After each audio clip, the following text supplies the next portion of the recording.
Hey everybody, welcome to the Spacey Award-winning Power Hour of Love. I'm Charboil and this is... El Bandito. How's it going, El Bandito? Oh man, I'm having a super good time tonight. As always, we started on time for once. Yay! That's for all you beautiful people out there who show us so much support and love. We figured we'd try not to keep you up too late. And speaking of all the beautiful people who show us a ton of love and support, man, we got to tell you guys about something super cool that happened, man. We had a super power hour family of love party. What am I doing? I'm on the wrong side of my shirt. I'm looking at myself backwards there. Oh, and, yeah. They hooked us up with such nice stuff and threw this awesome event, man, for us. And my folks actually made this giant, like, cupcake tower thing, like straight out of Cupcake Wars. Super cool, man. So we just appreciate all the support that they give us. We appreciate all the support you guys give us. So feel free to like and share the video. Share it out right now so we can get some people in here, man, who may be interested in talking about Spider-Man. And not just the cool new game on PS4, but all sorts of nostalgia Spider-Man, dude. We're talking about the best games on every system tonight. So if you don't have a PS4 like we don't, and we're super bummed that we can't jump right into the Spider-Man game, we're going to tell you where you can get the best Spidey experience right here tonight.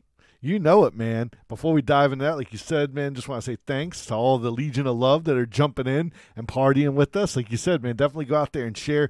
And also, you know, during the week, you guys feel free to go and share stuff to the Legion of Love. Like we've been putting some fun stuff. A few of the other Legionnaires have been throwing some stuff out there, and we just love it, man. We think it's so cool. You know, just search for Legion of Love on Facebook and, you know, send us you know, you got to do like the whole request thing. But trust me, man, we'll let you in, man, where it's all about the love, man. Join the Legion. Awesome, guys. All right, so what do you think, Senior Bull, about the new Spider-Man game, dude? Oh, man, well, everything I've seen, man, it looks freaking phenomenal. Like, I mean, it looks so fun. Like, I know earlier I was saying that one thing I loved about some of those older Spider-Man games was just like, you know, all the, you know, like we had like a whole city to explore. Well, this looks like it's like taking it to a whole nother level because all the details and the different neighborhoods that you can go into. You could ride on the subway, apparently. No doubt. You know? I mean, they got so much stuff in here and so many cool mechanics, like different ways you can move around the city. It just looks pretty killer, man. Now, I got to say, just a little bit of history here, right, for you guys. Spider-Man has been featured in 35 games across every platform imaginable, right? Woo.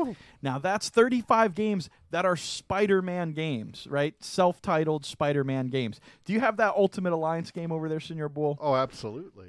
Now, what's funny is Spider-Man's in a bunch of other games, but there's 35 titles that are just his, right?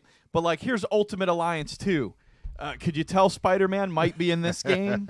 So, yeah, he's a fan favorite, dude. People love him. He gets around. But he had 35 games that are just his, right? And we're going to go through just about every generation, and we're going to tell you guys about just about every platform where they've got the coolest and best Spidey action, right? So while the latest PS4 exclusive is clearly going to be the best of the bunch, right? Not all of us have it, so we're going to tell you where you can play it on what you got. And what our favorite games are. There may be some we missed here or there. They may be some that you guys like better. So feel free to let us know what you think of these games and about any games that you think we missed or left off or misrepresented, and throw it down in the comments, man, because we love to know what everybody thinks, man. So if you agree or disagree, hit us up. Oh, yeah, man. And, I could already see some of the comments are filling up down there. The Legion of Love are saying they're throwing out some of their favorite Spider-Man games. And, man, we're going to, like El Bandito said, we're going to go through all the different systems and tell you what our favorites are. You guys feel free to share as well. No doubt. I did see the marriage proposal gone wrong, man. That sucked. I don't know, like, really, I didn't read too much of the story, but it sounded like the guy... his girlfriend left him after he got this proposal hooked up in the game. So that sucks. But hey, man, you got your name in a game. That's pretty cool. So now, is that in the newest game? Yeah. Oh, wow. Dang, we'll have to talk about that one a little later. Well, actually, I figured we would talk about the new game right up front. Oh, Get okay. it kind of out of the way. We all know that this new game's coming out. We don't need to waste a lot of time on it. But in case you live on a rock on Mars, we're going to tell you just a bit about why. This is one of the hugest games being talked about right now. Just came out September 7th, right? Mm-hmm. So, for one...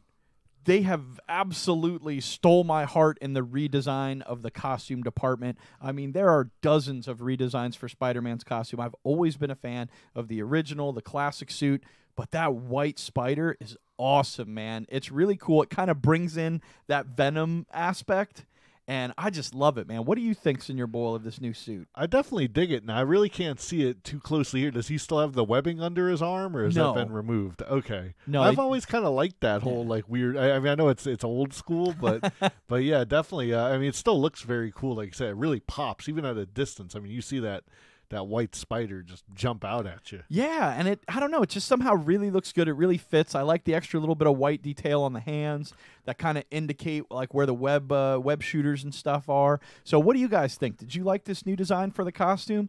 I can say that like what's really cool is if you didn't, boy, they put a lot of threads up in there. I think last I heard there's over 24 different Spider-Man costumes at current. Of course, they can add more with DLC and stuff like that. But, man, what do you think would be your favorite that you can't wait to play as? Oh, man. You know, like, I remember in the older games, like when you got to use like, well, I guess in the game, do you have webbing? Do you know if that's part of like a I think you have web shooters. Okay, so you can run out of webbing? I think so, yeah. Okay, well, I remember in the older games when you got the, the symbiote suit, like then you would have unlimited webbing. So I know that was always like a complete the game kind of objective, but I remember once I got that, then I would just go around just webbing people like crazy. No doubt, man. I have to say, I saw that they have the Spider-Man Noir. And I'm like, that's such a pimp-looking suit. But I wonder if, like other games we may talk about later, Spider-Man Noir doesn't have web shooters at all. Oh, really? Okay. Yeah, so you may end up with no web shooters. But it just depends on whether or not the game's saying that the outfits are restrictive of different things or if they're purely aesthetic. Yeah, so pretty much he'd just be running around on ground level and climbing the walls, huh? Yeah. So that would definitely bring a new challenge to the game for sure. Do you know if there's like a Scarlet Spider kind of thing, like the robot? The Ben Reilly? No. I'm sorry, not Scarlet. The Iron Spider. The That's Iron right, Spider? yeah. I haven't seen it, but I bet it's out there with 24 different outfits. Yeah. I can say their Ben Reilly is bomb. Yeah, Like, yeah. he looks dope, the actual wore that Scarlet blue, Spider. Yeah, the blue shirt with the spider. And it's just like spray painted on. Yeah. It like looks like spray painting this and everything. It's really cool. Eric G, Gamer AF, what's up, everybody? Mike Brown, we see you down there. Chris Hall says he lives on a rock on Uranus. I think he means my anus. Chris Hall, shoot me a private message over on the Power Hour page. Send us your address, buddy, because we got to send you those comics you won from Captain Joel, man. He wants to get them to you. Oh, yeah. But, the awesome Legion of Love. You guys let us know what your favorite Spider-Man costume is in the comments. But, yeah, we're going to keep going, man. What else is going on in this new game? So, in this new game, dude, I was watching this video clip where you can actually stick to a car as it's driving around, and you can move around the car, right? And then your spider sense goes off, and he's jumping as a guy comes out the side and starts shooting. But the coolest thing, man, you can web the guy as his head's poking out, and then web him to a building, and he'll get sucked out of the car.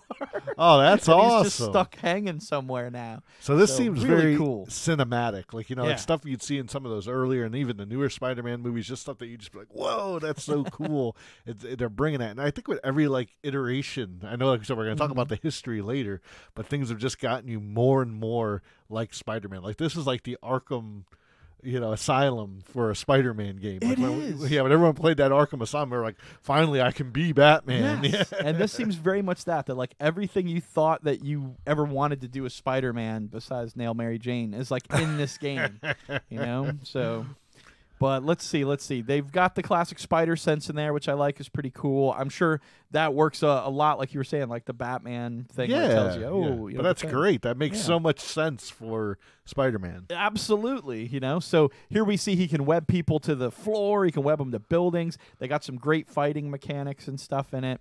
So this is really cool. They added a selfie mode. So I'm not sure how much of getting into taking photography and money and stuff like that is in the game, but you can take selfies of yourself all the time as Spider-Man. So this is someone's selfie that they took, bloom, and you could do that anywhere, and you could take it with criminals and stuff. You can take a selfie with them. That's pretty funny. That looks like definitely a sign of the times and something that's super fun. So. That's awesome, man. No, I dig that a lot. I've already been seeing. I know, like our buddy Ben C, who joins us in the Legion of Love. He's been posting up a bunch of photos, and it just makes me so jealous that I can't play this. I'm just so like, oh man, I just no run doubt, man. out and buy a PS4 just for this. Look at that, nice shirts, right, Stacy D? Thank you so much. These are awesome. I keep getting confused on which side this is. I know it is kind of when you're like, oh, hey.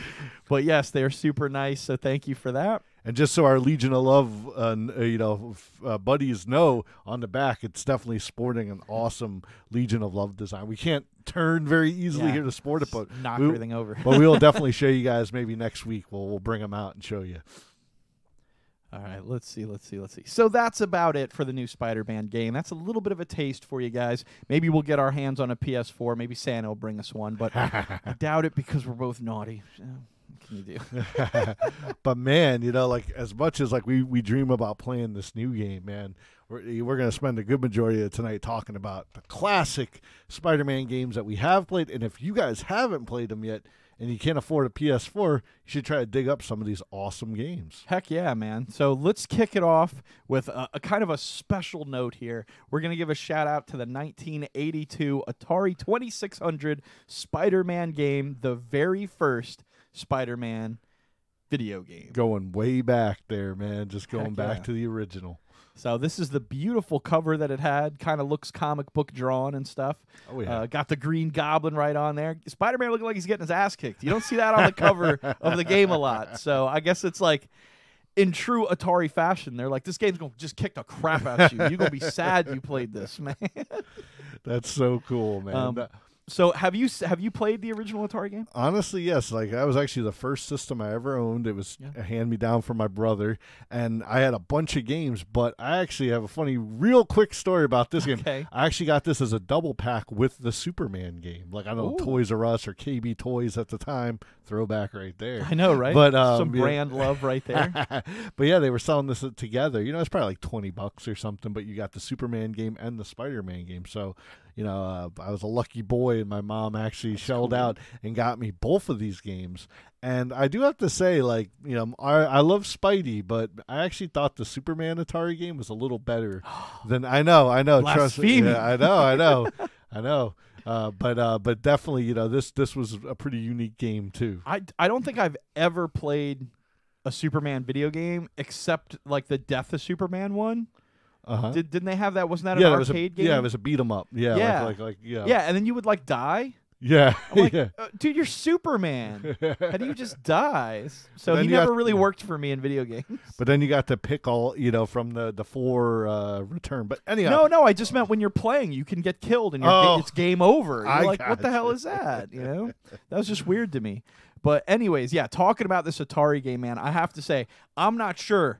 With all of the young, beautiful people we've got watching the show, if they're ready to see the kind of awesome stuff that we had way back in the day in 1982 on Atari 2600, do you think they're ready to see this? Give it to them. Are you guys ready? Are you guys ready, man? You got to throw it down in the comments and show some love if you want to see what the Atari 2600 Spider-Man, the first Spider-Man game ever, looks like. We're going to show it to you guys right here. Oh, yeah. You ready? I love just teasing. Oh, Bam. man. That was the hotness. Yeah. What do you think of that? What do you got? Maybe 5 different colors there? Like squares and shit, you know? But it's cool. There's a little Spidey here. Yep. So he's like crawling up the wall. I think that might be webbing. Is that a Yes. strip of webbing in front of his head? Yeah, you could kind of shoot it up and you'd go a little further. So, I mean, the basic, I think premise of the game is you were just trying to get to the top of the Daily Bugle. Gotcha. And just not get killed on the way? Yeah, Green Goblin would come floating by. I mean, he was literally just like a green pixel kind of guy. He'd throw little like asteroid looking things at you, which were his pumpkin bombs. Look, I like this though. You could actually swing. Yes. So there you go. You're swinging. Yep. So got some web slinging action in the Spider-Man original game here. Absolutely, man. I mean, they did what they could for the times, and not to go back to that Superman game, but this game was like, okay, get to the top of the Daily Bugle. Mm-hmm. In that Superman game, like you were trying to like rebuild a bridge and beat Lex Luthor. So I think that game gets a lot of credit just because it had like a premise, and you got to play as Superman and Clark Kent. So it's like it was very innovative for an Atari game, but this was your typical run of the mill Atari, where it was like, all right, yeah, you got this level to beat, and maybe like I can't remember if like then you got to play the level at night, like the building changed color or something. Well, look, Justin McPatches is out there. He says he thinks it looks great. Eric G says it looks like 4-bit. Chris Hall's loving those amazing graphics. I have to say, it looks better than E.T. No, it was definitely a better Atari game than E.T. All right, so moving on from the original, that's kind of an honorable mention, but still probably the best Atari game you could get for Spider-Man. We're going to jump ahead to 1994. These are in no particular order. They're not all going to be linear. But jumping ahead to 1994 to the SNES, to the Sega Genesis, man. Oh, yeah. We couldn't wait to talk about it. Maximum Carnage. Oh, yeah, dude. Like, this one was just... What was awesome about this one is it actually kind of had some two-player ability to it as well, so that was fun. But, yeah, this definitely went, just like you were saying with that Superman game, it had that beat-em-up, style, Final Fight, Streets of Rage.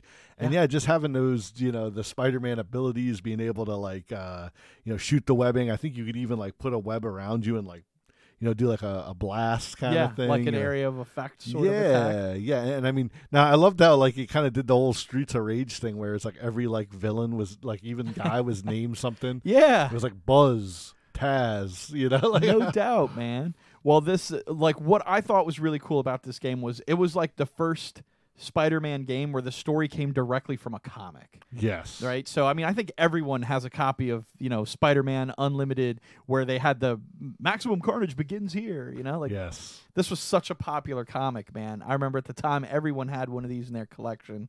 And it was cool that they were adapting that story, and they did it really well because they had a lot of these comic-style cutscenes. Oh, yeah, right from the books. Yeah, exactly. So they looked really good. Like, they took a lot of time doing this pixel art for the game. So that was really cool.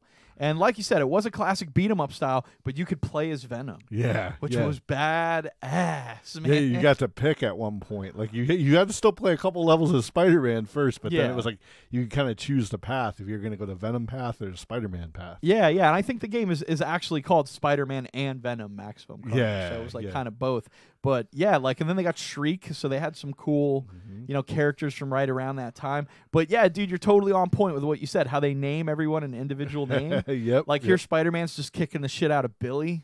And it's like, I don't know, you feel bad. Like, you want to fight nameless henchmen if you're just going to beat the snot out of them.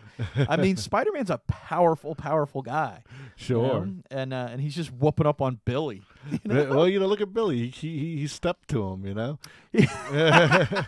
He did, but also I love how he's just wearing that creepy trench coat. So it's like, he's up to shit, He just wears a weird trench coat like that. Especially matching trench coats because there's two guys there. The Billy gang.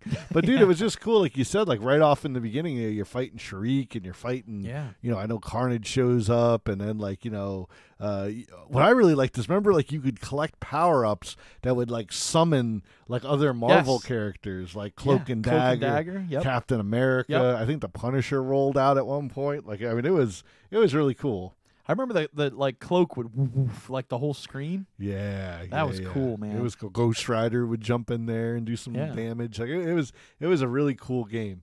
Now I see one of the next points you have down here. I know it's something that I always thought was cool. Oh yeah. I got a slide for that, so I'll get to that in 1 second. Yes. But I do want to say this was the first teen rating that a Spider-Man game had. Right, this was made by Acclaim Entertainment. Right, Acclaim made made the majority of these games. Right, but I forgot to mention on the Atari game. Do you know who actually was the publisher of that game? No, who was it? This is so funny, guys. It was Parker Brothers. Oh, really? Yeah. Okay. So I was like, yeah, most known for board games, Monopoly, stuff like that, but Parker Brothers? Perfect for making a Spider-Man game. That's awesome. So anyways, this one's made by Acclaim, had the first teen rating, probably because of this. Oh, yeah.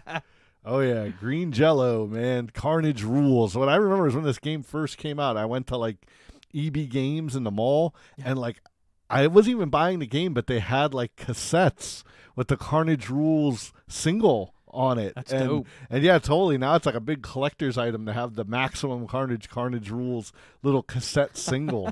I mean, I was already a fan of Green Jello, from Serial Killer and all those. But I was like, this is awesome. They made a song about Carnage, and yeah, then even in the game, the little the MIDI soundtrack, it says Green Jello at the beginning. Yeah, dude, it was so cool. I remember seeing the Green Jello logo and being like, what the hell is that? That is crazy. But I like Chris Hall says Billy was always an asshole. He was. Billy. Absolutely. Steve Z, thanks for joining us tonight. He says, great game. Yeah, Maximum Carnage was dope, right? EB Games, there's the throwback. Jason T says.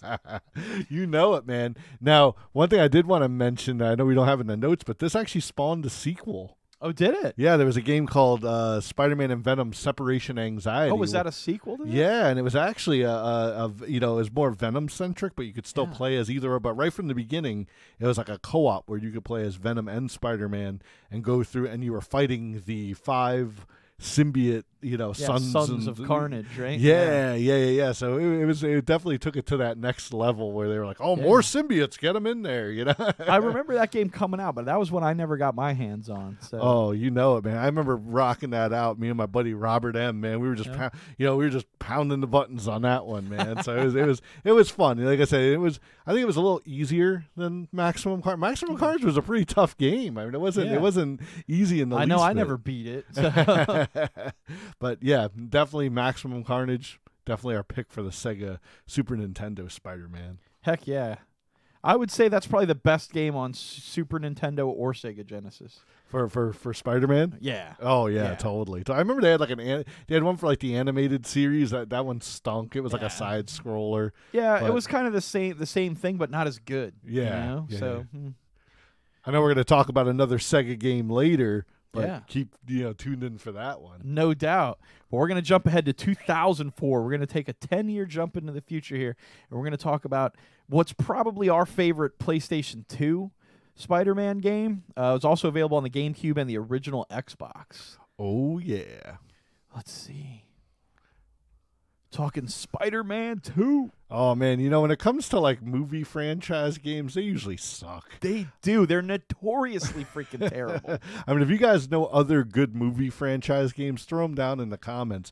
But one I can say that didn't suck was Spider-Man 2. Hell no. This game was freaking cool, man. It was really cool because it was the first open world Spider-Man that they had, featuring a full like New York style city. Well, I shouldn't say New York style. It was New York City, but it just wasn't the whole New York City, but it was a good rendition of it. Oh yeah. But it was a full New York City to explore with Central Park and downtown, uptown, all this kind of cool stuff. And you were pretty much free to go wherever you wanted. Exactly, which is very uncommon in a movie game. Usually it's just linear. They might throw in a few little extra levels, but you're usually following the story of the movie, where this kind of, even though ultimately you still led the same path as the movie. Yeah, but you could choose to take certain paths that were side quests rather than play the main quests and things like that. So that was really cool. Like the fact that they took the story of the movie and then added in all of these like extra side stories was really cool. I mean, there's a whole thing you could fight Mysterio, and he's doing a bunch of crazy stuff. And I know another thing is that they had all the actors from okay, not all of them, but they had a lot of the actors from the movie actually come in and do the voice work for it. So that was super cool. Definitely at the time too, you know, like I said, I mean, PlayStation 2 had some awesome, I mean, it was like, wow, you know. And another thing I remember is like the webbing mechanics in the game. Like in some of the earlier ones, like, you know, you could just like web anywhere and swing. Like in this game, like there had to be a building there for you to web onto, which made it a little more difficult, but it made you feel more like you were Spider-Man once you got good at it. Yeah, exactly. And not only that, but it was the first time you could really like go around a corner. Yes. Kind of stuff like that, you know, because you're really in that three-dimensional world. It was no longer side-scrolling, and they had some open-world games, but this one's fluid ability to really web-sling, like you're saying, not just on a straight path, but on actual objects, like they were interactable. So cool. Oh, man, I see Mikey down there throwing in that, Bruce Campbell did some voices for Spider-Man 2. I think he actually did play the Mysterio character, which was always, like, kind of rumored if the movies were going to go far enough that they wanted to kind of get him to fill that role. So, absolutely, man, so cool. The side missions, you know, you could go deliver pizzas to get money. I don't remember. I think, like, the money, like, let you buy, like, power-ups or something. But, and then I know you also mentioned the people in need, like little like side crimes going on. Yeah. You could see like the little blue dot there is like just a random occurrence of someone in need, you know, someone who needs help. So you'd swing by and grab them. But you could see this whole, you know, cityscape that they have is very detailed. It's really nice looking, you know, and you could get right out here to the edge of the island. Oh, yeah. And swing around out there. And like you were saying, if you got too far to the left here, you just fall into the freaking grass out there and you're just walking around like a chucklehead. I think it had like GTA style though. If you went into the water, like you were dead. There was like those early GTA games. It was like like everyone didn't know how to swim. So no, that was definitely a cool one. No doubt, man. But all right, taking it back, like we said, no particular order. Let's just mix it up. Let's have some fun. We're going to talk about the Sega CD or the Mega Drive circa 1993. That's right. This is going to predate Maximum Carnage by only a single year. But honestly, like, this is a wildly different game, you know? Oh, yeah. Definitely one of my favorites. Yeah, mostly because the original version of this game came out in 1991 on the Sega Genesis, right? But it was, you know, it wasn't as good as Maximum Carnage, but it was a kick-ass game. But because they were both on the same platform, we're going to give the Sega Genesis, like, the Maximum Carnage nod as well. But this game is great on Genesis, and it's different, but still great on Sega CD and the Mega Drive. So what is it? I know you guys are waiting on pins and needles. All you beautiful people out there that have got yourself a Sega CD still. I know the Legion of Love's got the Mega Drive, right? Oh, man, I see an R.I.P. Tobey Maguire. Yeah, no, I think they just mean his franchise over there. Gotcha. Sorry, man. But we're talking about the Amazing Spider-Man versus the Kingpin. Oh, man, this one, I remember when I first got a Sega Genesis. I got Sonic the Hedgehog, and I think Spider-Man. I think those were the first two games I got. But yeah, I remember being on Christmas break and playing this and being like, wow, this is so cool. Yeah. You know, Spider-Man can kick rats. I remember this game kicked the crap out of me back in the day, but it had such a great concept. And I hear this didn't get ported over to the Sega CD, but in the Genesis version, as you were going around, you had to take pictures of villains and bad guys and Spider-Man fighting and stuff like that. And then in between levels and stuff, you'd sell them, and that's how you'd buy web fluid, was with the money that you made. And you had to like actually get pretty decent photos. If the guy was like half off screen, like the lizard's like only half on screen, you get like, you know, $50 for it or something.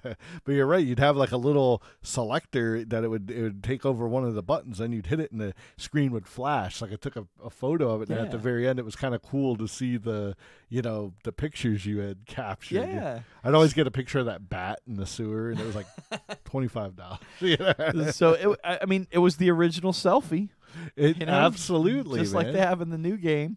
So that was pretty cool, man. And I really liked that you had to buy your web fluid. But, it was a side-scrolling beat-em-up game, very similar to what Maximum Carnage was. A little plain Jane as far as the kind of HUD goes, but the graphics are still pretty decent. I mean, we could see we just webbed up this guy. Spider-Man could do his crouch. I mean, pretty cool graphics once it got kind of ported to Sega CD.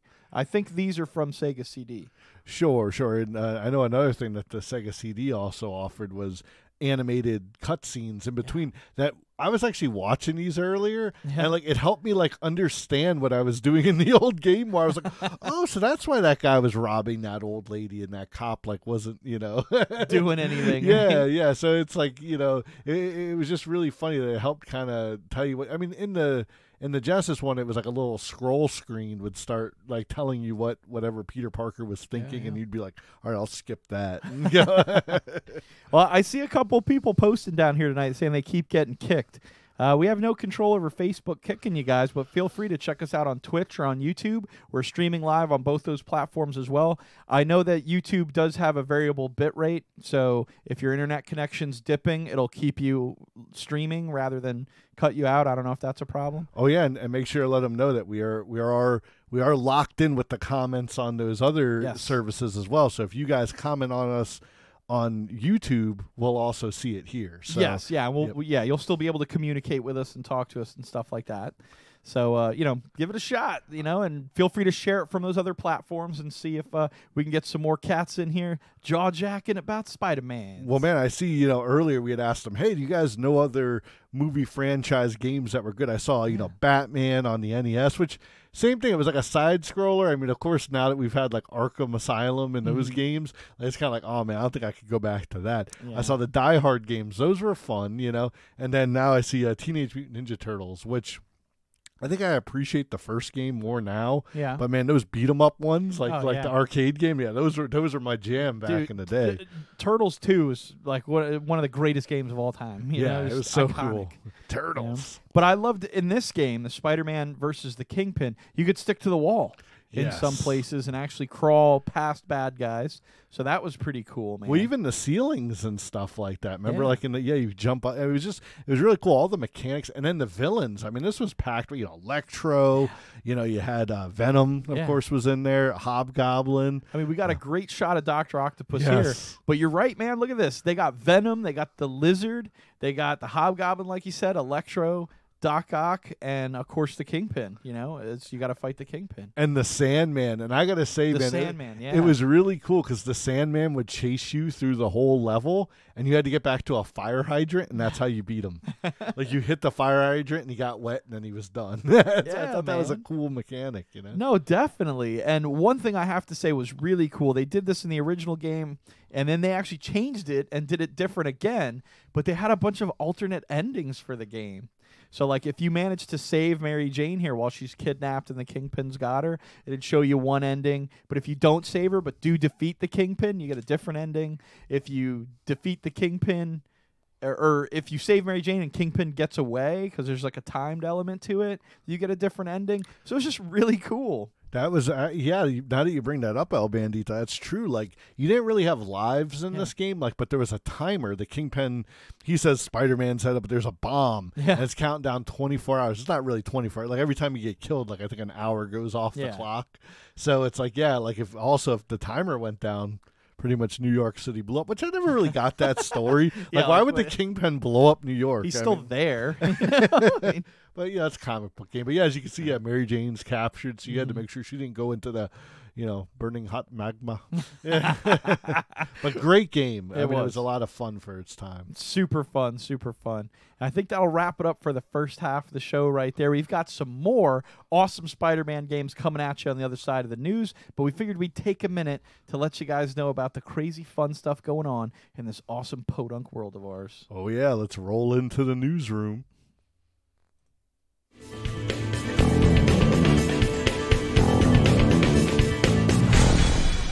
PoDunk News.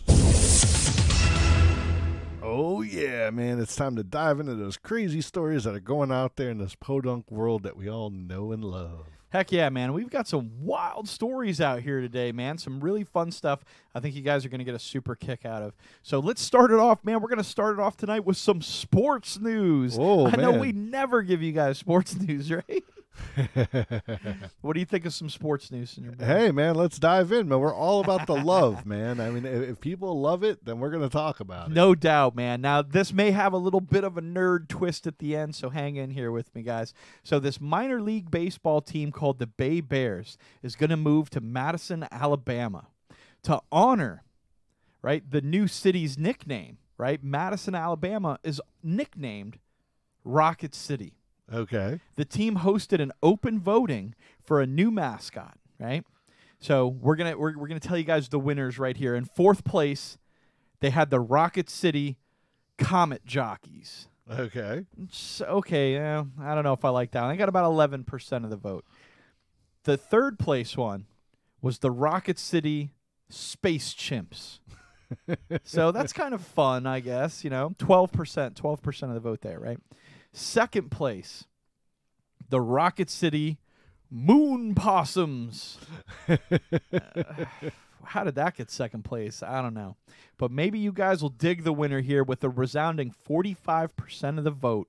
The winner is the Rocket City Trash Pandas. So, of course, based off the popular Guardians of the Galaxy 2 joke that a raccoon is nothing but a trash panda. So rocket, raccoon, rocket. Hey, there you Rocket go. City Trash Pandas. So pretty cool guys over there in the sports department of Madison, Alabama, got to tell you. No, very cool. I wonder if Marvel's going to be like, I don't think they ever copyrighted Trash Pandas. that's true. That's true. James Gunn's probably like, hey. Nah. All right, next up, we got some fun pics for you here as director Todd Phillips has debuted the first photos of Joaquin Phoenix as Arthur Fleck, the failed stand-up comedian who will get driven to a life as the Joker. Oh, man, I know, like, right before the show, you showed me these pictures. This dude looks kind of like a creepy dude, man. Like, I mean, if he's going to play the Joker, I mean, this might be pretty scary. Dude, I got to tell you, like, I have really been scared of Joaquin Phoenix kind of playing the Joker. I was a little like, well, I don't know if, But seeing these photos, I'm like, I can get behind it. Like, he is pulling it off for me, man. I dig it. I like the kind of, he looks like a creep right here as this kind of Arthur Fleck character, right? And they don't have any makeup up images yet, but they show him here kind of interacting with this random clown guy, whoever it is. And yeah, he just looks like weird and creepy and someone who's teetering on the edge, man. I mean, that's like Taxi Driver level, like, kind of creep where you're just kind of like, this guy's like, definitely, kind of like, it sends some chills down your spine. So I don't know. Yeah, I'm interested in this. But I mean, when you see his face there, that kind of long, lanky look that he has is just, he's really pulling that off. He's giving a real Joker vibe to me, Check out some of the. He looks like he should play the tall man in Phantasm. There you go. That I could see that. Chris Hall says he looks like a successful heroin addict.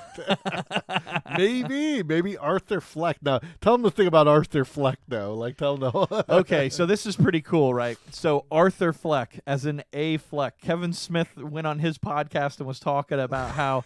Isn't A. Fleck like Affleck, dude? Are you trying to say he's the antithesis of Batman and his real name is Affleck, So that's pretty funny. But definitely, like, this photo here is like, that's a sinister face, man. Like, I would be afraid if this guy was creeping around me, like, making weird jokes. Yeah, I can see why he failed. Oh, man, Mikey down in the comments. Willem Dafoe as the Joker. Willem Dafoe, I think, is too old now. I could see it, but he just that some of those faces he makes. Like, his smile is definitely perturbing, but Willem Dafoe seems like he's too leathery. Like, he has so many wrinkles. He's like a pug or something. I like this guy's look where he has that kind of long, like, mouth chin area, just that sleek, long looking face. I don't know if they put a prosthetic on his nose here or what, but. He just looks. He's looking like the Joker to me. Yeah, and this doesn't look like that. Like I'm a gangbang Joker, you know, like, Yes. like, Yeah, he doesn't look like he's hanging out in the club with his homies, right? like this guy looks like the creepy, like, you know, Batman the Animated Series, you know, Yeah. Joker. Yeah, no doubt, man. Rob Anderson, our good buddy out there, says he thinks the Indie Advocates deserves a Spacey Award. How can we make that happen, man? We'll put in a good word for you. We'll see what we can do. And everybody out there, all Legion of Love, man, you got to check out the Indie Advocates page. He's putting out a lot of great stuff for independent comic book creators and creators like us doing podcasts and other cool media, man. So make sure to check out the Indie Advocates page. Oh, yeah. Where is the duck that says Affleck? Affleck. That was Gilbert Godfrey. He got fired. That's Yeah, he did, because he was making inappropriate jokes as well. So we got a little bit of Star Trek. Gilbert news. Godfrey should have been the new Joker. Oh my Oh, that god, would have been. probably better than Suicide Squad yeah, Jokers. no, yeah, absolutely. What's that guy's name? Jared Leto. Yeah. Sucks. So yeah, I know Justin K's usually down there be like, talk some Star Trek. Well, we got some Star Trek news for you tonight. Well, in case you've never seen Generations, Yeah. you know this might be a little bit of a spoiler, but what happens, all Bandito? Captain Kirk dies. Bull doesn't like giving out spoilers. But I this know. movie sucks so bad. I'm trying to save you from watching it. I know Party Man, if he's thought that, he'll be like, no. But I knew that already. I know a couple of people have mentioned that, like, Generations isn't really that bad. Yes, it is that bad. It sucks, dude. It's super bad. Total waste of time and effort on all these people's part. But you did find some interesting news from the man himself, William Shatner. What's he got to say? Well, William Shatner recently revealed that the reason he was killed off in Star Trek Generations was a financial decision versus a creative one. Pretty much they thought this would be like a driving force to get butts in the seats, pretty much. Like people would leave the theater and be like, Kirk died, you know, like, he's going to get people. And like, he's like, ultimately, Didn't Reading some of that article myself, it sounds a lot too like they really were like, hey, we can't make that much money with the old franchise. Mm-hmm. But if we start the new one and don't kill off the old people, people will just want the new one. Yes. So we got to kill, or they'll want the old one and not go see the new one. So like we got to kill off the old one so people go see the new one more. Pretty much, man. That's trash, dude. But this was such a crap written movie that I don't even know how this got made. It just blows my mind. Well, ever since Sir Patrick Stewart announced that he will be reprising his role as Captain Jean-Luc Picard, many have started to wonder if some of the actors and actresses that are still living from the old Star Trek and, the Next Generation would maybe also reprise roles in this new upcoming film or series. Shatner pretty much said, hey, I'm happy doing what I'm doing right now, which is he's still doing like those Priceline commercials, but he said, never say never. So I don't know, man. Yeah, I think he might eventually make his way back to the Enterprise. Yeah, it's tough with him being killed off that he can't do any kind of future stuff. Mike B, I feel bad, man. If you put that comment before we ripped the movie apart, I'm sorry. But he's like, hey, I like that movie. And we just trashed the crap out of it. So hey, I feel man, bad. to each his own. Yeah, everybody can enjoy, you know. But yeah, man, it kind of sucks, Like, I'm not sure how they'd kind of pull him back into the fold. But, with this Kelvin timeline stuff of the new films, maybe he could just be old Chris Pine who didn't get sucked into the Nexus. Yeah, there you go. I mean, I'm sure they could figure something out. Maybe he'll just come in as an alien. Is there no retirement plan for the future? I like that. No, I think that's the whole point, is that Picard is no longer in Starfleet. Yeah, we'll have to see where that goes. I'm definitely interested in that story. But, yeah, it was just kind of cool to hear. I mean, I know Shatner's getting up there. I mean, if they're going to work him into something, they better do it soon, right? No doubt, man. Well, someone who ain't going to get worked into a lot of stuff anymore is poor Mr. Matt Hardy, who has apparently retired from professional wrestling. Absolutely, man. Known for his time with the Hardy Boys and then later with his broken Matt Hardy gimmick. Last Saturday, Matt Hardy put out a YouTube video claiming that he was done with professional wrestling. I mean, it was a very nice video. He was like, I'm out of here. But, he just said that, he's got a family. He's got some, little kids now. So he's like, he wants to go focus more on that. very surprising. I mean, he's a 26-year-old or 26-year veteran to the industry, starting when he was like 17, 18 years old, and he's just turning 44. So while for most pro wrestlers that's not, the end of the rope, but if you guys have ever watched the Hardy Boys, you would know, like, the stuff that they do is like really, damaging to the body. Now Jeff Hardy's still in there kicking, but there's also a little air of like uncertainty with this video. It was put on his personal YouTube page, which he's done a lot of YouTube stunts before, and some people wonder if this is actually a true retirement. We know Monday Night Raw is happening right now. If they brought him out and gave him like a nice actual speech, hey, awesome, we loved Matt Hardy and all the crazy stuff he did. But if it's not, then hey, WWE might be doing another little swerve here, So we'll just have to see what happens. Yeah, either way, we're talking about it because you just never know sometimes with pro wrestling. But that's sort of the magic of it, is that you get big news even when it's not really big news. Yay! And that's kind of the thing. I mean, like Matt Hardy really has in the last few years like revolutionized how he's using social media as his outlet. And I really think when he was with these other organizations, they gave him so much more freedom. Now he has to get approval by everything with the WWE, so it's so much more red tape. But I mean, that's how they do things there. Yeah, no doubt, man. That's more money, more problems, right? Absolutely. But if he is, if this is a true retirement, then thank you for all those awesome matches. Man. Throw Matt Hardy some love. Oh yeah. Like we said, Jeff Hardy's still in there slamming. I know Sunday night, supposedly like went through some tables and did all kinds of. He's still in there just slamming. I don't know if that's just all the drugs in this system or he doesn't feel anything. He forgot how to feel feelings long ago. But all right, guys, now it's time for some local love, man. That's right. This is part of the show where we tell you about a local cool event that you guys can check out. It's in our backyard here in South Florida, and you just may find the Power Hour there.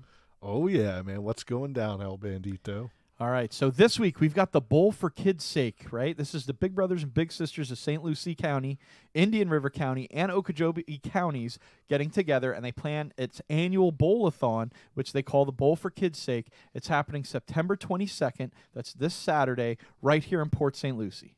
Right, this is going to be at Super Play USA in St. Lucie West, and they have a couple of different times where everyone bowls. So they literally take every single lane, and you have to rent out a lane, right? So the 9 a.m. is already sold out. Wow, that's awesome. They do have an 11 a.m., a 1 p.m., and a 3 p.m., and you can get in there, and I believe what it is it's like a discounted price to bowl, but the money's going straight to charity or something like this, You'll have to get over to their website. We're going to post up a link to it a little later this week, and we'll give you guys the opportunity to check it out and find out all the details as far as that's concerned. But we're really excited to say that the 2018 theme is Cheers to 30 Years. Awesome. Right? It's honoring Bowl for Kids' Sake's 30th year of continuous growth in building relationships that change the lives of children in the community.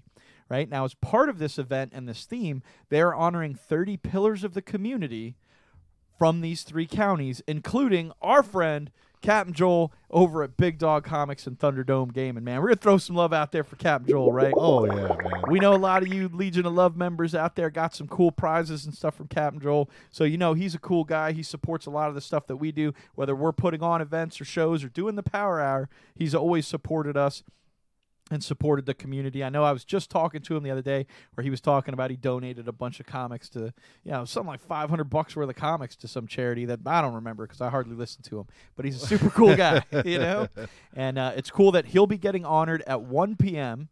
So me and Senior Bull might just make it out there to show some love for Captain Joel. But otherwise, don't forget to send some money Big Brothers, Big Sisters way. You could do that all the time, all year round. But they do raise money with this event, the Bowl for Kids' Sake. So feel free to get out there and check it out. Their programs provide one-to-one mentoring, reading assistance, and they help power big futures for children right here in our community.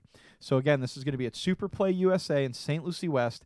9 a.m. is already sold out, but 11 a.m., 1 p.m., and 3 p.m. are still available. They won't be all week, so get out there and get your tickets fast. Oh, man, look at that comment down there. Chris Hall saying, will Senior Bowl? Well, bowl? Well, I've been known to be pretty good at throwing my balls down the lanes. Yeah, we'll have to see. I don't know if I'll be able to, like El Bandito had said, there's so many people going out. And I know we want to go out there and definitely honor our big dog buddy, Captain Joel, which I know he was in the comments earlier. So if you're still out there, Joel, congratulations on that. We'll definitely try to make it out and give you the Charboil big thumbs up for that one. So no doubt. I think the real question is whether or not Senior Bull is going to be dressed as the Scarecrow when he goes. Now that's classic, right? They were talking like 12 years in the past, man. Me and El Bandito and a bunch of other crazy cats went out there, and we all got decked out in our finest Arkham attire, and we bowled as supervillains. So that was pretty cool. Yeah, their theme one year was superheroes. And Captain Joel put us up to being the only villains who showed up, which pretty much meant we didn't bowl, but we just went around and messed with other people as villains. So I remember kids were terrified of me. Fun. I had my little, I had a little one. I made a fear gas out of like the little, like a duster. Yeah, like duster can. Yeah, air, compressed air. A couple of officers came out and they're like, "Don't spray that, little. You spray it in the air or something. Don't spray." Like, it what are you spraying at people, dude? I know. I'm like, you're like, it's chloroform. I almost got put in Arkham Asylum that night. That's awesome, though. Congrats, Cap. Great event. Can't wait to check it out this weekend.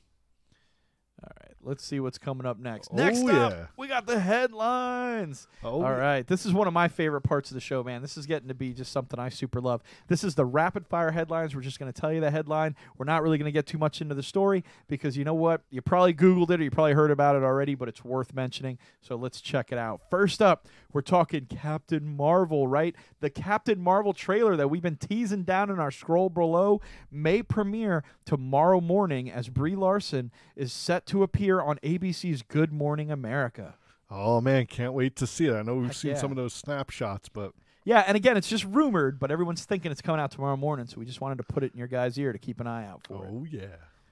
All right, next up, with great numbers, Marvel and Sony break ridiculous Spider-Man Guinness World Record. At the Stockholm Comic-Con, Sony and Marvel enlisted 547 people to dress up like Spider-Man. That's awesome, man. Wow. So the official record here is the most people dressed like Spider-Man in a single place. Hey, good thing no Green Goblin showed up, right?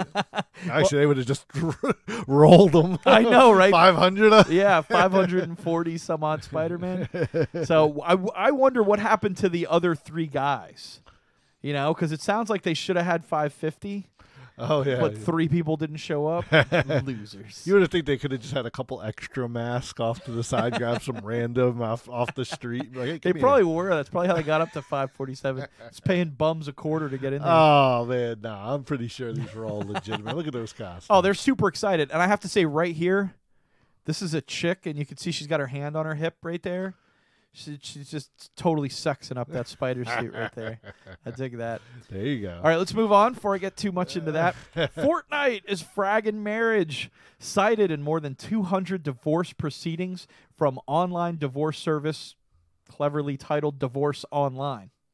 So, bam. Fortnite becoming a major cause. I think they said it's up to 5% of divorces in the United Kingdom have cited Fortnite as a reason that they're getting divorced. Damn, man. I mean, don't get me wrong. I played this game for like 10 minutes, right? And I mean, maybe I just didn't give it enough time. But I'm just like, man, like, it was cool and fun. But honestly, I just got my ass kicked so hard that I was like, dude, I don't even want to play That's probably this. why you're not as addicted to it. But I'm sure these guys just kicking ass, you know, are like just addicted. They can't get away from it, man. But still, yeah, you can't neglect your wife, man. Come on. That's just insane. I don't get that at all. Yeah, no, it is pretty crazy, man. It's one of those games, I guess, yeah, once you get into it, like, you know, match after. I mean, I remember when we used to play, like, the Friday the 13th game. Yeah. You know, it'd be hard to break away, but at some point you're just like, hey, man, I gotta go to bed. I mean, I've definitely gotten into the Call of Duty mix, you know, where you're really out there hammering game after game after game. But, dude, I'm never rude to somebody in my house over it. I mean, come on. But then again, we know how chicks are. So. But definitely, I guess, you know, it's getting really popular right now. So I ain't getting. It's like the most popular game out there right now. Yeah, I mean, if you click over on Twitch and hit browse, the first thing that comes up is 140,000 channels streaming Twitch right now.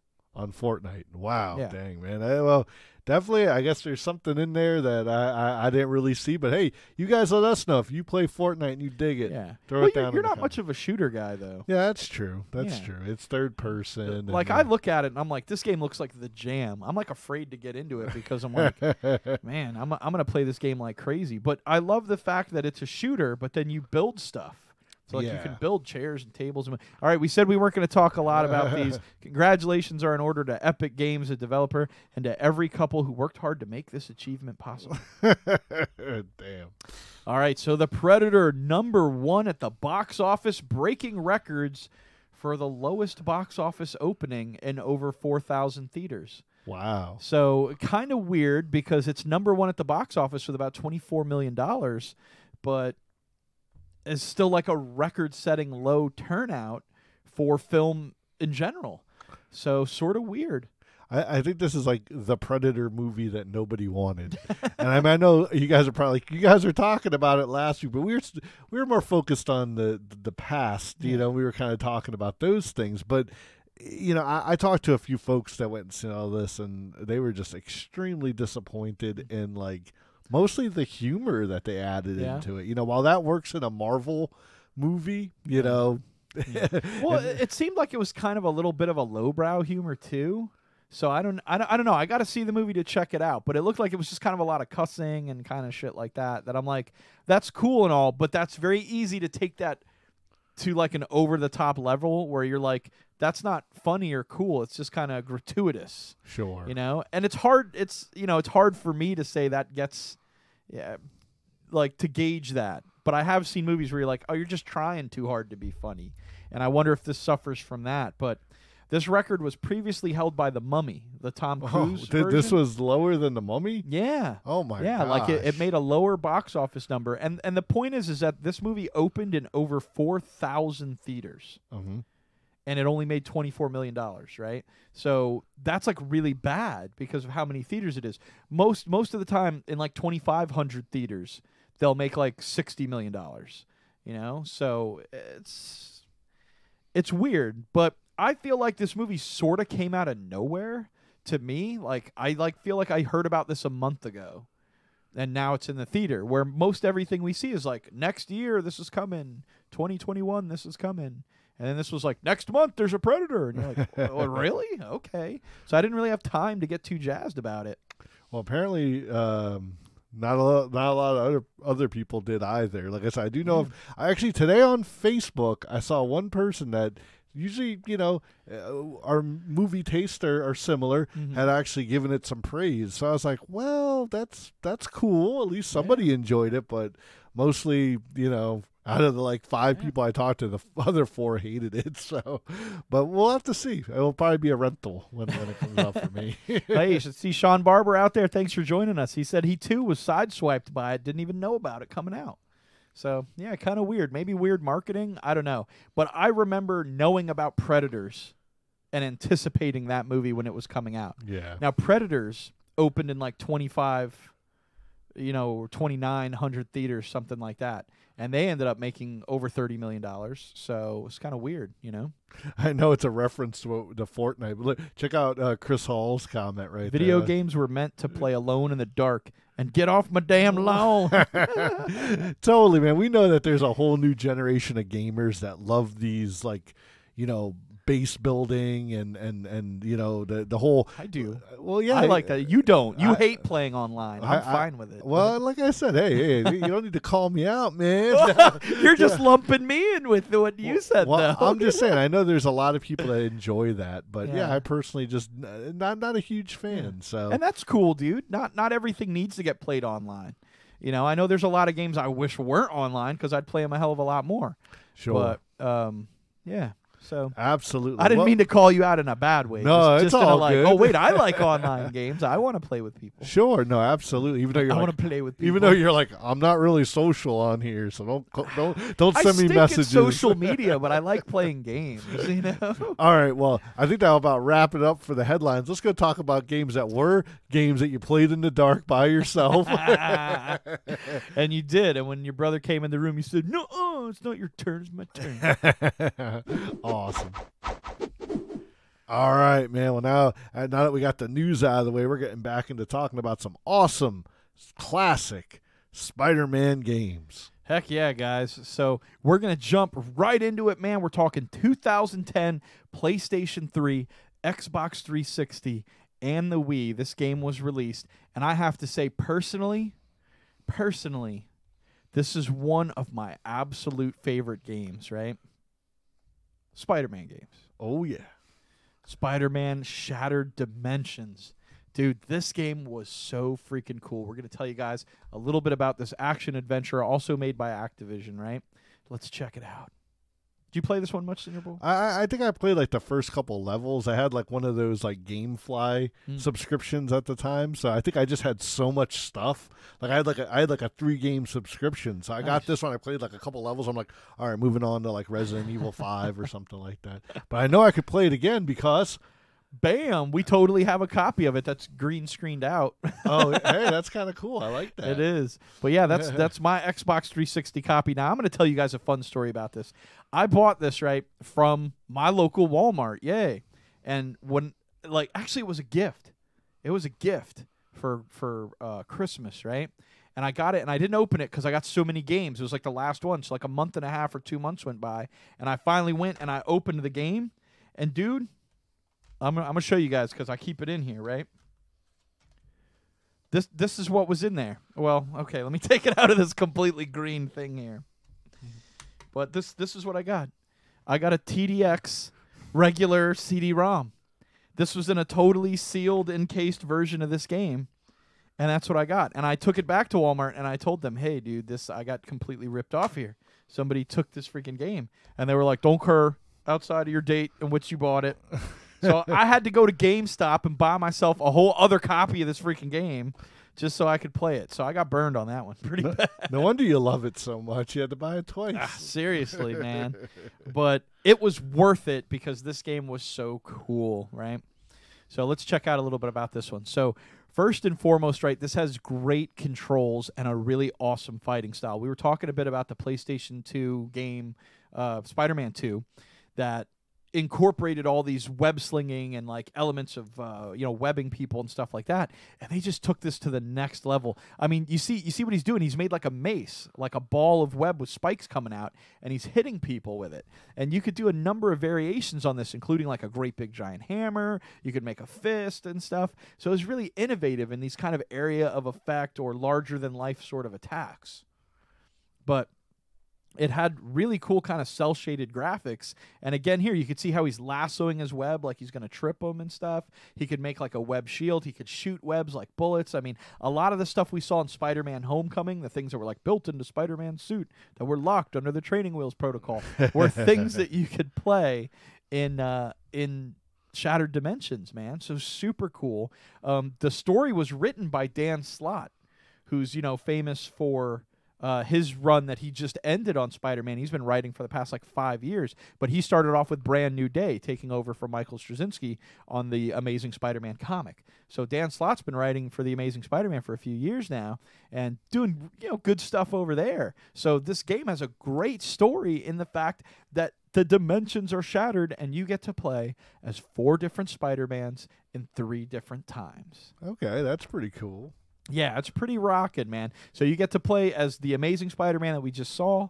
You get to play as this version of Ultimate Spider-Man, which is like the black suit Spider-Man. Okay. But when you play as him, you're literally in his dimension. So the whole game changes. The side characters change to resemble what they look like in that iteration of Spider-Man. Oh, that's pretty cool. Yeah, so the color and vibrancy of the game goes way up when you're playing Ultimate because it's like larger than life. Things are a little more comic booky in this world. The Electro goes from being like the yellow mask Electro to being the blue energy Electro from like Amazing Spider-Man 2. Yeah.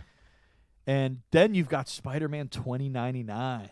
Oh yeah, that's classic, man. I remember, that was I think out of all the 2099 stories, that was one that I did really enjoy. Oh my God, Chris Hall.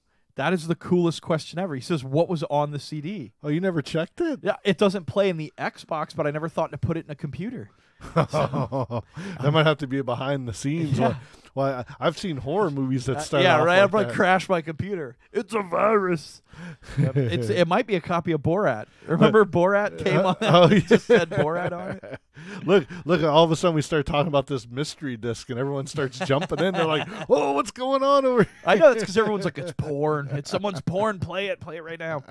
So the 2099 Spider-Man book came from that run of 2099s that they did. They all had the cool foil covers for the first issues.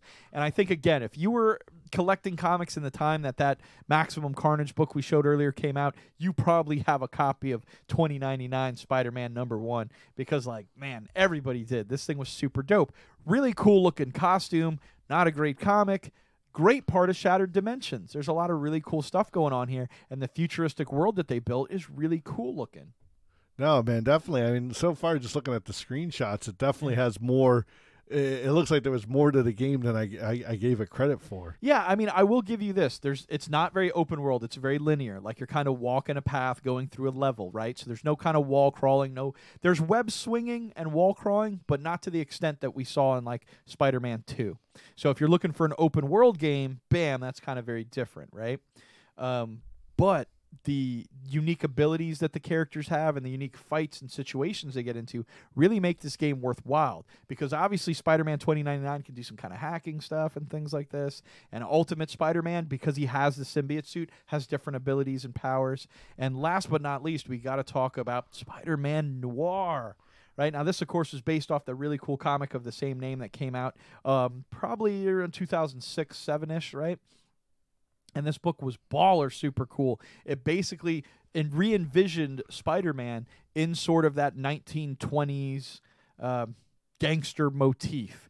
Kind of a lot of what we saw from Batman in the 40s and what persisted through that look of Gotham City being this gangster era is exactly where they dropped in Spider-Man Noir. And like we were talking about earlier, he doesn't have any web shooters. He can stick to walls and stuff, but you can see everything in this version of the world are like these kind of sepia tones. It's kind of yellows and blacks, and that's pretty much all you get, But it's really cool. You fight like what was his name? Was it Flat Top or Blockhead or a Blockbuster? Is that what No, who's the guy? He had the Hammerhead. Okay. Hammerhead. You'd fight Hammerhead because he was like a gangster, and he always wore a suit and he worked for the Kingpin and stuff. Hey, I mean, I guess if you were to talk to Hammerhead, he probably never thought he'd make it into a video game. So, I mean, that's the way to get him in there. No doubt. But one really cool aspect about the Spider-Man Noir part of the game was that you couldn't be detected by enemies.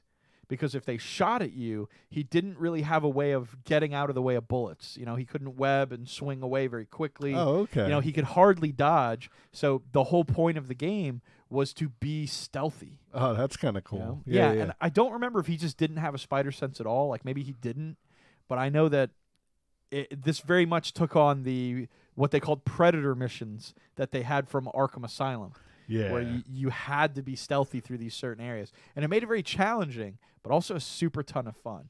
So I have to say there was a lot to this game that was very cool. It did kind of it was a sleeper game, but if anybody out there hasn't got their hands on this one, it's an Xbox 360 game, so it's not too terribly old. It'll probably play on an Xbox One. You guys should definitely check it out. I loved this one. Cool, man. Well, I might have to borrow this one from you to give it another shot. Yeah, man. Sounds good. I can tell you're super stoked. You're like, I don't care. Well, like I said, I remember I played a first couple of levels, and I was like, it's not really my thing. Like you said, probably because of, like you said, the expectations of those other games had kind of put in my mind. But hey, man, I might have to dig it up again. Yeah, because it's certainly different. Like if you were playing Spider-Man 2 and some of the other games that are very open world that we're going to talk about in a minute, it's very different. But I dug it. It was a very smooth game. Cool. All right, so let's kick it up to 2014, man, and let's talk about kind of the wildest generation of gaming. We're talking about mobile gaming. That's right. I bet you guys didn't know that you could get a pretty solid Spider-Man game right on your phone, right? And the best part about it, we're going to tell you at the end, all right? So this is what they call an endless runner game, and it's Spider-Man Unlimited, okay? So as an endless runner, basically you're just okay. Let me start off with this slide because I put it first and I'm getting ahead of myself, right? But it is a multiverse game. So again, you get a lot of different iterations of Spider-Man in different universes, so you get different costumes and things like that. And basically it's like a Green Goblin from another universe shows up and it's like, I've shattered all the dimensions and I'm like gonna blow shit up or something, I don't know. And you have to recruit other Spider-Mans with the help of S.H.I.E.L.D. and Nick Fury, and you get them all and then you play to fight them. So kind of similar to Shattered Dimensions in premise. But what's cool is that as a mobile game, it's adding more and more DLC. And right now, you can play as like Spider-Man from Spider-Man Homecoming. You can battle Thanos in it. Like, it's got a lot of cool stuff that keeps right in step with the MCU. It definitely seems really cool, man. Like you said, like I know these endless runner games are really popular. You know, especially starting with the Tomb Runner, and then all those other ones that have followed. Mm-hmm. But this is really cool. I know right before the show started, you had downloaded this and you let me take a stab at it, and it was fun. I mean, I think I started like in the middle of his game. Yeah, so sorry. it's like you missed all the tutorials. Yeah, so I'm running into guys, but it's okay. Like there was a little thing that was like, here, use so many crystals to continue, and I guess you had earned those. So I'm like, yeah, I'll use that. I think Bull charged my phone like $18 or something.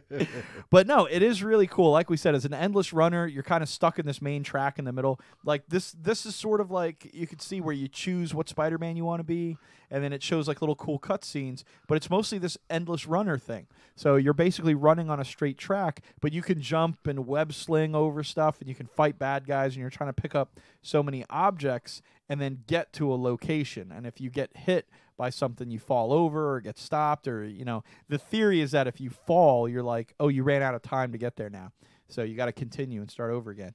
But it didn't overwhelm you with microtransactions. I mean, I made a joke, but honestly, I haven't bought anything for it ever. Senior Bowl played, and he didn't have to buy anything. Like a lot of mobile games, there's enough in it you could do to earn credits and to earn game tokens without having to buy anything. So that's what I like about it. And like we said, the best thing about this game, right? You fight over 40 vile foes. That wasn't it. It's free to play. It's 100% free. You could get it right now. As long as you got a smartphone, man, you got an Android or an iOS, you just download that sucker down. It works on both. You could play that game today, right now, before the show's even over. There you go, man. So like you said, we've been talking about all these great Spider-Man games, and there you go. You got one that you can go get for free, courtesy of the Power Hour. Absolutely, man. So this is made by Game Loft, who obviously makes mobile games, but they've actually done some pretty cool stuff. I think they do have one or two other Spider-Man games, so make sure to look for Spider-Man Unlimited, because the others are kind of like little puzzle games and stuff like that. But yeah, man, I mean, you don't got a PS4, want a cool Spider-Man game. This thing had some pretty bitchin' graphics, played pretty smooth, and was fun. So absolutely, I'm probably going to download it later. Yeah, next time you're waiting at the dentist's office, Playing Spider-Man. All right, so going back to the 2000, man. This is one of Senior Bowl's favorites right here. PlayStation 1 on the Game Boy Advance and on the Sega Dreamcast. We're talking about Spider-Man. Oh, yeah, man. And totally still got the original right here. Well, I guess it's the greatest hits one, so it's probably the one that, But I had to have it, man. I love this game. Like I said, it came out in 2000, and it was put out by Neversoft Studios, and the story's based in like the Marvel comic universe. So there's no movie tie-ins or anything like that. You could look at the bios for all the characters. It was the first 3D Spider-Man game, and it really set a lot of the standards that were put into the other games. I loved it that so they didn't have to deal with the street level. They had the villains put this poisonous fog to a certain level, so it kind of made sense why you didn't go down there. Yeah, smart. It also had a fully voice actors, featured voice actors, so that they, even when you're running around, you would hear Peter Parker say something. Yeah, the intro, audio. Yeah, the intro was put on by Stan Lee, so he kind of hey, true believers, it really kind of just got you into the game.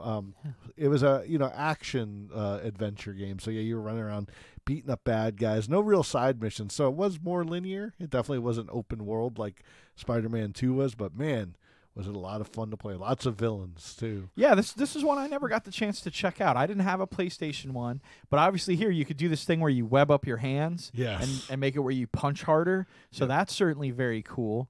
And you can be the armored spider, like you were saying. Yes, yeah, the Iron Spider. The Iron Spider, yeah. So you had that, man, and when this was, I think, I don't know if it was the first game ever to do it, but when you did beat the games, you depending on how many comic book covers you collected, like you would get like different costumes. One being the symbiote suit, which you didn't then have to do anything with your webbing. So yeah. But a lot of one thing that was really cool that I always thought was that the game studio that put this out also made the Tony Hawk Pro Skater games. Yeah. So in Tony Hawk Pro Skater 2, you definitely that one's a little ways away still. Oh, okay. All right. Well, sorry, man. No problem. I know that there are a lot of guest things in here, and you got Venom in it. And we found this clip of Venom, which was super cool, and I showed it to Bull, and I was like, this is from the game you're talking about, right? And he's like, no, I don't think so, man. So we took a minute to check this out. This is the clip from the game he's talking about, right? So this is it on PlayStation 1. This is it on Sega Dreamcast. So, man, 1 year and a little bit of memory goes a long way in when was this? 2000. 2000, yeah. In 2000 to 2001 is the difference between that and that. Yeah, no, it just kind of showed you how quickly those graphics jumped. No doubt, man. And like, it's a funny piece of trivia. Steve Z's still out there. I know he'll remember, right? One of the spec sheets that we got when we used to sell the PlayStation 2 at the game store we worked at actually said that the PlayStation 2 had more computing power than the Apollo 11 space shuttle. The one that took the men to the moon. Dang, man. Oh, real quick, we got to throw some love down there to Travis Gibb. Earlier today in the Legion of Love, which, like we said, if you guys aren't a part of yet, you should definitely go and join. I threw out a little teaser by posting the Ramones classic cover of the Spider-Man theme from the 1960s cartoon. And Travis said, oh, you guys are talking about the Ramones tonight. I'm pretty sure he knew. Yeah, I knew he was joking. But we said, hey, we'll talk a little bit about the Ramones. Definitely have, man. I mean, even in the new movie, at the end, you hear the Ramones, Spider-Man, Spider-Man. So, I mean, they've definitely been recognized on that front. But, yes, I don't think they've ever had a video game. And I agree, it's a travesty. They should have been in at least, like, the Beavis and Butthead game or something. Oh, totally, man. Yeah, no, definitely. Who knows? Maybe they were in, like, a Guitar Hero or something. Well, all right, here's what you were talking about. Featured in Tony Hawk's Pro Skater 2. Another classic game for the PlayStation. I mean, if you had a PlayStation or even some of these other generation systems and it had Tony Hawk, you were playing it. Even if you didn't like skating, But like here, yeah, one of the special characters that you could gain in the game was Spider-Man. And you see, it wasn't just like they just put him in as a skin. He had like his own special like tricks that you could web the board and then stand back on it. Like that's pretty dope, man. So I guess both of these were made by Neversoft Studios. Correct. Which kind of gave them the liberty to be able to incorporate this into both games. So pretty cool. Like we said, man, Spider-Man may have been in 35 of his own games, but man, who knows how many other games he's popped up in. Oh, yeah, man. And it definitely wasn't the end as far as for Neversoft Studios, because then after this game was a success, what did they? They made a sequel to it, right? Yes, exactly. Yeah, there was a Spider-Man Enter Electro was released in 2002, but unfortunately, not a lot of the fans even played this one because the PlayStation 2 had already come out at that time, and even though it could play the PlayStation 1 games, everyone was like, "Oh man, I'm moving on to GTA 3 or whatever was hot at that moment." Yeah. Unfortunately, that happens sometimes, man. A good game comes out and just goes sideline, man. Chris also says most calculators had more computing power than the Apollo. Definitely some of those scientific calculators. I think they got more computing power than I do. Jeez. Can't figure out half of what them little squiggles mean. Travis is like, Ramones game or we riot. Well, we're all about the love, man, so let's not try to riot, but we definitely agree that, a Ramones game would be pretty cool. No, you know what we could do, though? What's that? Quiet Riot. There you go. Quiet Riot. All right, so last game of the night we're going to be talking about. We're keeping you guys a little bit late, so we appreciate you guys hanging out with us. We're going again back to 2005, Xbox, PlayStation 2, and GameCube, man. So this was out on all 3 of these games, and we couldn't decide where to put it on the list of great games because this thing is just kind of all its own, man. We're talking Ultimate Spider-Man. Woo! Hey, So I know. Look how that looks on. Look, there. I know I have one. You have a copy of this too, don't you? Absolutely, yes.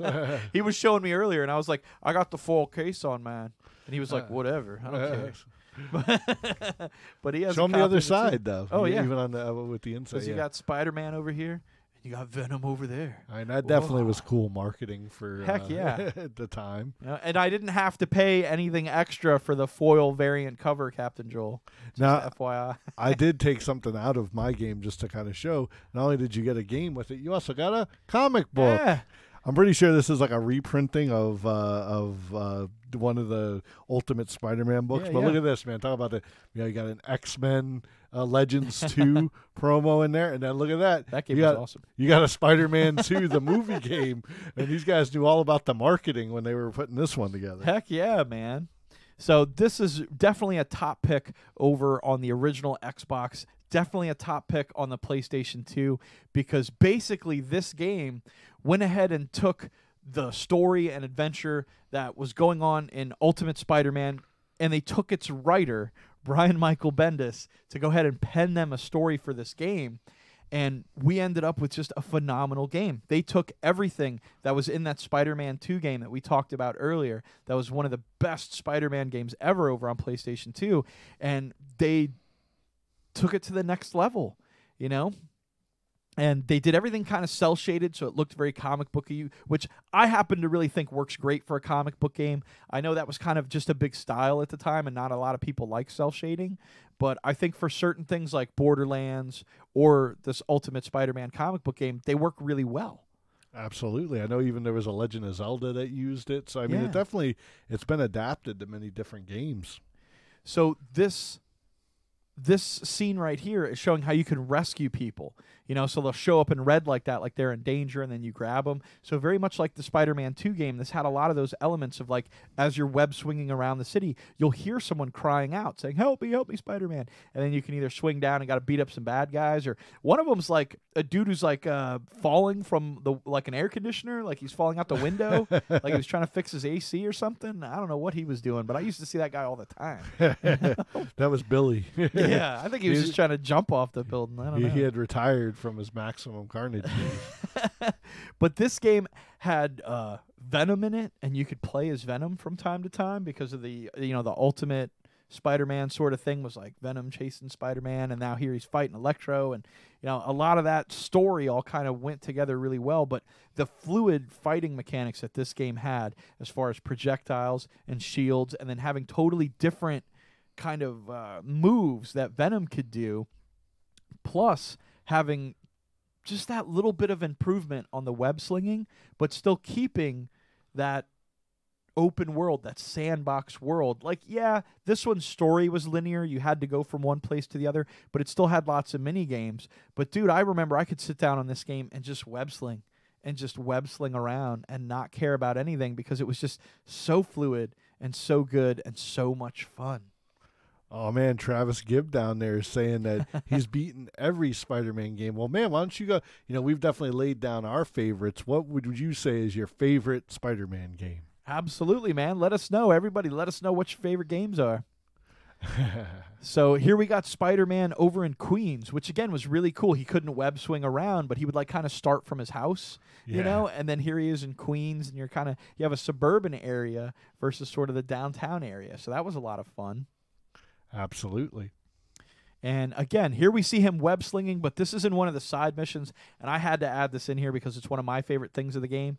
This is a race, right? You could see the 2 meters at the top, so you'd have these races around the city where you could find Johnny Storm from the Fantastic Four, and he would, be all torched up like the Human Torch, and he'd be flying, and you'd have to web swing behind him, and you guys would have some fun, witty banter, and you'd have to web swing through these rings and stuff, and you're trying to beat him.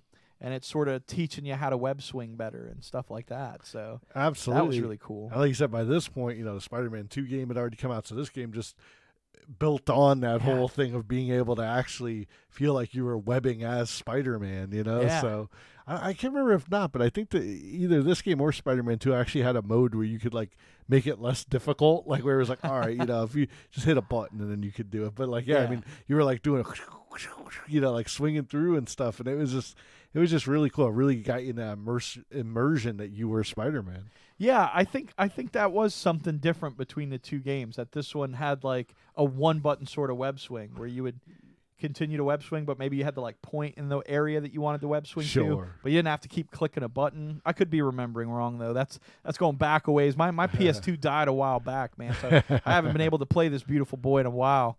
But definitely a super, super fun web swing. I remember that it was like I would just web swing and not do anything else in the game. But also had some really cool cutscenes that were animated. Here we see one of the ones setting up that race with the Human Torch I was talking about. So this game, also made by Activision. Like we said, a majority of these games would be made either by Acclaim or by Activision. But both the Spider-Man 2 game and this game were made by Treyarch, who's part of Activision. And Treyarch's known for making usually the better of the Call of Duty games, or usually the Treyarch ones, and then Activision will put one out themselves the following year that's like not really as good, and then Treyarch puts another badass one, and then it's like an okay Activision one. Oh man, check out Travis's answer to his favorite. Oh, Maximum Carnage is my favorite, not because it's a great game, but the story was pulled directly from the comic book, and I loved it. Ultimate Spider-Man is also one of my favorites. Well, definitely, man, you'll have to watch on the replay. We definitely talked about Maximum Carnage earlier in the show. Oh yeah, we couldn't wait, man. That was like the first game we talked about. All right, man. So that's going to wrap it up for our best picks on pretty much every system we ever had for the over 35 titles that Spider-Man has been in. Whew, man, we hope we gave... around. Yeah, the guy gets around, dude, because those are titles that are named after Spider-Man. Like we said, there's still Ultimate Alliance games, and Spider-Man and the X-Men was another game that they Arcade's had out there. Revenge. Yeah. I think that game sucked, though. Yeah, it was pretty bad. But either way, man, if you didn't get your hands on a PS4, hopefully we gave you some information where you can find a cool Spider-Man game on a system you may actually own. You know it, man. Well, that was a lot of fun. Definitely a walk down memory lane for some of these games, going back all the way to the Sega Genesis, to the Atari. Man, it was just a lot of fun. So definitely you guys feel free to share the video with anyone who you know who loves Spider-Man and loves video games. And like we said, be sure to tell us what your favorite Spider-Man game is. Absolutely, guys. So I think that's going to wrap it up for us tonight, man. We've had a super ton of fun talking about Spider-Man. We can't wait to get our hands on the new game, but hopefully these fun games and fun memories will tide you over until, then, Senor Bull. What do you think? You know it, man. Like you said, you could always live in the past if you don't want to dive into what's right now. Or like you said, I mean, if it was available, on all systems, even the PC or something, come on, Sony. What are you doing, Sony? So greedy. Share the love. I know. Man. They're like, we gave away Spider-Man to Marvel. We gave away movie rights to Marvel. Come on, you're going to make all this Venom money in like a few months with that amazing movie that I'm sure is going to be so good. Well, I wonder, being that you talked about the rights real quick, I remember reading that Genesis had gotten the rights to make the Spider-Man game before anybody else. Okay. And Marvel was really worried about it because they're like, oh man, this is a newer.